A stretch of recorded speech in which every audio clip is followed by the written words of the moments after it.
Hello everyone, आज के इस वीडियो में मैं आपको बताऊंगा भगवान बुद्ध के जीवनी के बारे में। भगवान बुद्ध को सिर्फ बुद्धिस्ट ही नहीं मानते, बल्कि भगवान बुद्ध को मानने वाले हिंदू, सिख, जैन आदि धर्म के लोग भी भगवान बुद्ध को पूजते हैं।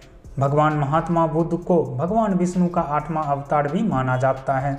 महात्मा बुद्ध एक प्रसिद्ध धर्म सुधारक एवं महान दार्शनिक थे, जिन्होंने एक नए धर्म बौद्ध धर्म की स्थापना की और लोगों के मन में एक नई और श्रेष्ठ दार्शनिक विचारधारा पैदा की। क्या भगवान बुद्ध बचपन से ही भगवान बुद्ध थे? नहीं, भगवान बुद्ध के बचपन का नाम सिद्धार्थ था। आइए आज के इस वीडियो में जानेंगे सिद्धार्थ से भगवान बुद्ध बनने तक का सफ़र, यानी भगवान बुद्ध के जीवनी के बारे में। गौतम बुद्ध का जन्म 563 ईसा पूर्व लुम्बिनी नेपाल में हुआ था। उनके पिता का नाम शुद्धोदन था, जो एक क्षत्रिय राजा थे, और उनकी माता श्री का नाम महामाया था। कपिलवस्तु की महारानी महामाया देवी जब मायके जा रही थी, तभी रास्ते में उन्हें प्रसव पीड़ा हुई और उन्होंने एक बालक को जन्म दिया और शिशु का नाम सिद्धार्थ रखा गया। गौतम बुद्ध के जन्म के 7 दिन बाद ही उनकी माता श्री की मृत्यु हो गई। इसके बाद में उनका पालन पोषण उनके मौसी और शुद्धोदन की दूसरी पत्नी महाप्रजापति गौतमी ने किया। गौतम बुद्ध के जन्म के बाद उनके पिता ने उनकी जन्मपत्री तैयार करने के लिए बहुत सारे ऋषि मुनि और विद्वानों को बुलाए। सभी ने बुद्ध की जन्म कुंडली देखी। देखकर ऋषियों ने कहा कि आपका बेटा अत्यंत तेजस्वी होगा। ये या तो एक महान राजा होगा जो समस्त दुनिया पर विजय प्राप्त करेगा, या एक महान सन्यासी होगा जो अपनी ज्ञान से संपूर्ण सृष्टि को प्रकाशित करेगा। ऋषियों ने कहा कि इसे किसी भी प्रकार के कष्ट या दुख का आभास हुआ तो इसका मन वैराग्य की ओर चला जाएगा। राजा शुद्धोदन ये कदापि नहीं चाहते थे कि उनका बेटा वैराग्य की ओर जाए। वह चाहते थे कि उनका बेटा बड़ा होकर सम्राट बने और पूरी दुनिया पर राज्य करे। इसलिए शुद्धोदन ने बुद्ध को रहने के लिए 3 प्रमुख ऋतुओं के समान 3 प्रमुख महल बनाए, ताकि उसे किसी भी प्रकार का दुख या कष्ट का आभास न हो। उन्हें पूरी दुनिया से अलग रखा गया तथा उनकी देखभाल के लिए महल में दास दासियां रख दिए गए। 16 वर्ष की आयु में ही सिद्धार्थ का विवाह राजकुमारी यशोधरा से करा दिया गया, ताकि बुद्ध मोह माया से दूर न जा सके। कुछ समय बाद यशोधरा ने एक पुत्र को जन्म दिया, जिसका नाम राहुल रखा गया। परंतु सिद्धार्थ का मन घर गृहस्थी में रम नहीं रहा था। उनके पास सारा सुख भोग होते हुए भी मन में काफ़ी बेचैनी रहती थी। एक दिन उन्होंने अपने सारथी को बुलाया, जिसका नाम चन्ना था, और बोला, मुझे महल के बाहर भ्रमण के लिए जाना है। सारथी ने राजा को बताया।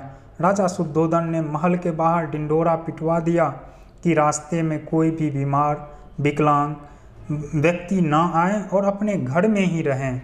और महल के बाहर अच्छे से साफ सफाई कराई गई, ताकि सिद्धार्थ को कोई भी मन विचलित करने वाली वस्तु दिख ना जाए। पर क्या करें, होनी को कोई टाल नहीं सकता। ऐसा ही हुआ उस दिन। जब सिद्धार्थ का रथ महल से बाहर निकला तो कुछ दूर जाने के बाद उन्हें एक वृद्ध व्यक्ति नजर आए, जो झुककर डंडे के सहारे चल रहा था। सिद्धार्थ ने सारथी को बोला, थोड़ा रुको और बताओ यह व्यक्ति झुककर क्यों चल रहा है। सारथी ने सिद्धार्थ से कहा, महाराज, यह व्यक्ति बूढ़ा हो चुका है। सिद्धार्थ के लिए यह बिल्कुल नया था। सिद्धार्थ ने पूछा, यह व्यक्ति बूढ़ा क्यों हो गया? सारथी ने बताया, महाराज, यह एक अवस्था है, कुछ सालों बाद हम भी बूढ़े हो जाएंगे। सिद्धार्थ आश्चर्य से, हम भी बूढ़े हो जाएंगे? सारथी, हाँ महाराज, हम भी बूढ़े हो जाएंगे। सिद्धार्थ, ठीक है, चलो। कुछ दूर जाते ही उन्होंने एक रोगी को देखा। सिद्धार्थ ने सारथी से रोगी के बारे में पूछा। सारथी ने बताया, महाराज, यह एक रोगी है और रोग में मनुष्य की ऐसी हालत हो जाती है। फिर कुछ दूर चलते ही उन्होंने देखा एक मृत व्यक्ति को शमशान की ओर कुछ लोग ले जा रहे थे। राम नाम सत्य है के नारे लगाते हुए आगे बढ़ रहे थे। सिद्धार्थ ने सारथी से पूछा, ये लोग कहाँ जा रहे हैं? सारथी ने उत्तर दिया, महाराज, इनकी मृत्यु हो गई है। और इन्हें शमशान की ओर ले जाया जा रहा है और इनका क्रियाक्रम किया जाएगा और कर्म के आधार पर इन्हें स्वर्ग या फिर नरक में स्थान मिलेगा। सिद्धार्थ ने पूछा, ऐसा सबके साथ होता है? सारथी ने बताया, महाराज, जो इस संसार में आए हैं उसको आज ना कल यहाँ से जाना है। अब सिद्धार्थ का मन काफ़ी विचलित होने लगा। अब उसका मन वैराग्य की ओर जाने लगा था कि कुछ दूर आगे चलते ही उन्हें एक सन्यासी मिला जो एक पेड़ के नीचे गिरवा वस्त्र धारण कर ध्यान लगाए हुए बैठे थे। सिद्धार्थ ने पुनः सारथी से पूछा, यह गिरवा वस्त्र पहनकर ध्यान क्यों लगा रहा है? सारथी ने बताया, महाराज, यह योगी है। यह मोह माया को छोड़ प्रभु से मिलने का प्रयत्न कर रहा है। सारथी, ये बताओ, क्या ये सारे मोह माया हैं? सारथी ने बताया, हाँ महाराज। अब सिद्धार्थ का मन काफ़ी विचलित हो गया। सिद्धार्थ महल तो आए पर मन से नहीं। अब सिद्धार्थ का मन वैराग्य की ओर बढ़ने लगा था। सिद्धार्थ को महल में घुटन सी होने लगी। सिद्धार्थ अब इस मोह माया को छोड़ सत्य ज्ञान की प्राप्ति के लिए उन्होंने संन्यास ग्रहण करने का निश्चय लिया। वैराग्य की भावना सिद्धार्थ के मन में काफ़ी प्रबल होती चली गई। उन्होंने एक रात अपने घरवार, माता पिता, पत्नी, पुत्र तथा राजशाही ठाटबाट को छोड़ चुपके से जंगल में चले गए। सिद्धार्थ का गृह त्याग निश्चय ही एक महान त्याग था। गृह त्याग करते समय सिद्धार्थ की आयु 29 वर्ष की थी। गृह त्याग करने के तुरंत पश्चात ही राजकुमार ने अपने बहुमूल्य वस्त्र उतार दिए और भगवा रंग के वस्त्र पहनकर सन्यासी बन गए। सत्य और ज्ञान की प्राप्ति के लिए सिद्धार्थ अनेकों साधुओं से मिले। उन्होंने सर्वप्रथम उत्तर भारत के 2 विद्वान से ज्ञान प्राप्त करने का प्रयत्न किया, लेकिन उनके मन को शांति न मिली। इसके बाद गया के निकट निरंजन नदी के किनारे अरुबेल नामक वन में उन्होंने 5 साथियों के साथ घोर तपस्या की। उनका शरीर काफ़ी कमज़ोर हो गया, शरीर सूखकर कांटे बन गए, फिर भी उनके मन को शांति न मिली। सिद्धार्थ अब वैराग्य जीवन छोड़ने का संकल्प किया और सुजाता नाम की एक स्त्री के हाथ से दूध पीकर अपनी भूख शांत की। इस घटना से उनके 5 साथी नाराज हो गए और बुद्ध को छोड़कर चले गए। 5 ब्राह्मणों के सारनाथ चले जाने के बाद सिद्धार्थ ने तपस्या का त्याग कर मनन चिंतन शुरू कर दिया और बोध गया नामक स्थान पर एक पीपल वृक्ष के नीचे बैठकर चिंतन करने लगे। गौतम बुद्ध लगातार 7 दिन तक चिंतन में लगे रहे। 8वें दिन वैशाख मास की पूर्णिमा को उन्हें ज्ञान की प्राप्ति हुई। अब सिद्धार्थ नहीं रहे, वो भगवान बुद्ध बन चुके थे।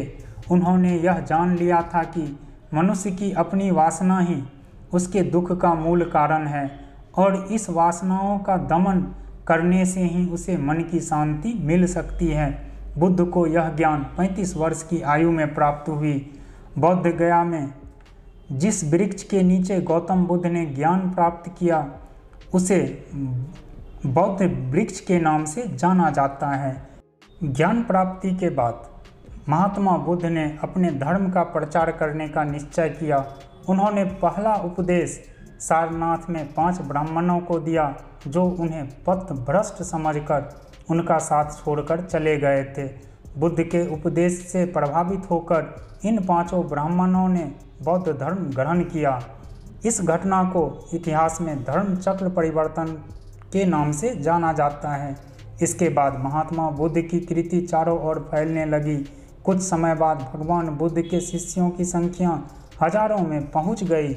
यहाँ तक कि कैलाश के राजा प्रसन्नजीत, मगध के बिंबिसार और अजातशत्रु, स्वयं के पिता शुद्धोदन और पुत्र राहुल ने उसके धर्म को ग्रहण किया। शुरुआत में स्त्री को बौद्ध धर्म की दीक्षा नहीं दी जाती थी। गौतम बुद्ध के प्रियसी आनंद के विशेष आग्रह करने पर उन्होंने स्त्री को भी बौद्ध धर्म की दीक्षा देना स्वीकार किया। साथियों, ये थे सिद्धार्थ से महात्मा बुद्ध बनने तक की कहानी। बताने को तो बहुत कुछ है, वीडियो काफ़ी लंबा हो जाएगा, इसीलिए आज के इस वीडियो में इतना ही। दोस्तों, अगर आप भी भगवान बुद्ध के बारे में और भी वीडियो चाहते हैं तो हमें कमेंट में ज़रूर बताएं। अगर आपको वीडियो पसंद आया हो तो वीडियो को शेयर, लाइक और कमेंट ज़रूर करें। Thank you.